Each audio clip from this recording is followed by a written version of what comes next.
All right, everybody. Mike Lieberman with Advisors Capital Management here with Dr. Charles Lieberman, Chief Investment Officer of Advisors Capital Management. We are, as you can see, Team ACM. Okay, with that, we're one part of Team ACM.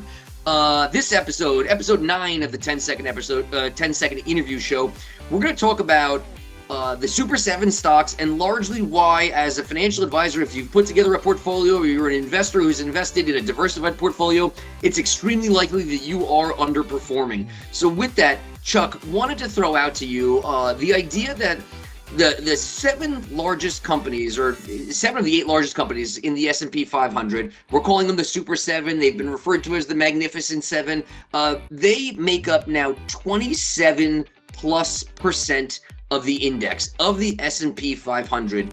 Apple being the largest, a 7.5% weighting.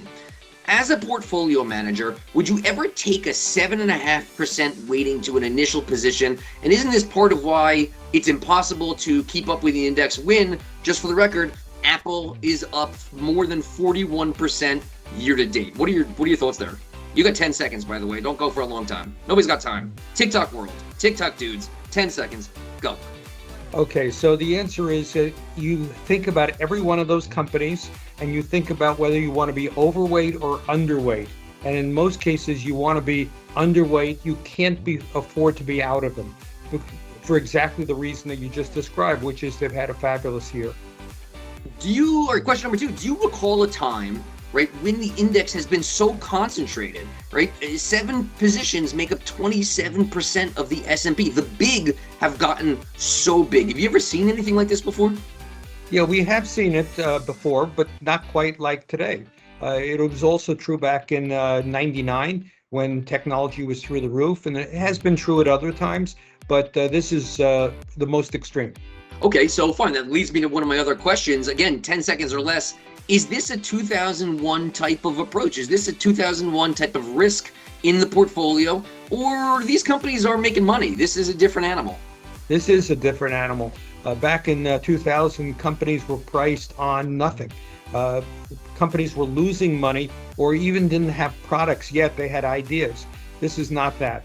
If anything, these companies are extremely profitable and marginal revenue falls to the bottom line because it takes so little to produce more. Okay. Again, 10 seconds or less. Great answer. Like how you're doing. Pace is going well. Apple is almost a $3 trillion company. I think it's the second largest company in the world behind Saudi Aramco. You know, Microsoft, a $2+ trillion company. Nvidia is about to be a $1 trillion company. The law of large numbers has to kick in at some point. I mean, for Apple to double from here, for Apple to become a $6 trillion company, that doesn't seem like an easy feat. It's not. And that's precisely why, in many cases, we're slightly under or somewhat under the benchmark. In the case of Apple, we're under the benchmark. But in the case of some of these others, they do have a lot of growth potential. You have to make that judgment one at a time. All right, question number 5, last question, and you're nailing them, right? 10 seconds or less. This is great. The S&P 500, give or take, up roughly 13% year to date. The equal weighted index up, give or take, roughly 4. So again, as an investor, a diversified portfolio is more likely to be underperforming. What would you tell advisors as they're, advising their clients and having that conversation? 10 seconds or less. Take us home. Yeah, so the 493 S&P companies offer real value. They're down for the year. If you look at last year, obviously they were down sharply too. But you don't make a portfolio up on the basis of 6 months worth of performance. You got to look longer term.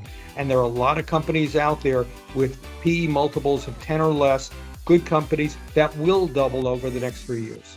I mean, that was a little longer than 10 seconds, but summarize what you're saying is it's time in the market, not timing the market. The old cliche, right? Own good companies, own them for a long time. Chuck Lieberman, 10-second interview show. Thank you. We love you.